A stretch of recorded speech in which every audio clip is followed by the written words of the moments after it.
I'm Alan Delmar, Wine Club Manager at Rappahannock Cellars, and I'm here to answer our Wine Club question of the month. Barb asks, what impact could the late start to the growing season due to the cold spring have on this year's vintage? And Barb, this is an awesome question because it really gets it to the heart of what we're doing here in Virginia. You have to be a farmer to make Virginia wine. If you want to make world-class wine, you have to start with world-class fruit. And if you want to get world-class fruit, you have to be a world-class farmer. And in a year like this, that's exactly what we're going to have to do. A delayed bud break typically means you've got a later delayed bloom.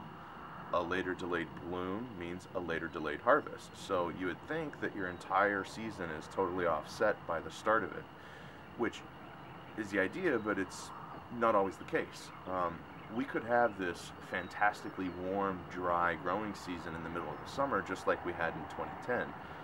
That could drastically accelerate the growing process, and by the time we get to harvest, things could be right on point. The other way things could go is that we have a very late fall. So while the spring may be late, so could be the winter.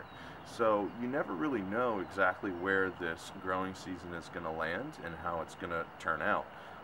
Maybe you have a late spring like we've had and a late winter. Maybe you have a late spring but a really fantastic summer and fall harvest period. Maybe you have a late spring and a quick winter. You just don't know. And that's really what Virginia farming and Virginia winemaking is all about. In the vineyard, we are working really hard throughout the year to adjust to whatever the seasons throw at us. So you may not always get the same consistent type of wines here in Virginia, but at least here you're always going to get the same consistent Rappahannock quality. Cheers.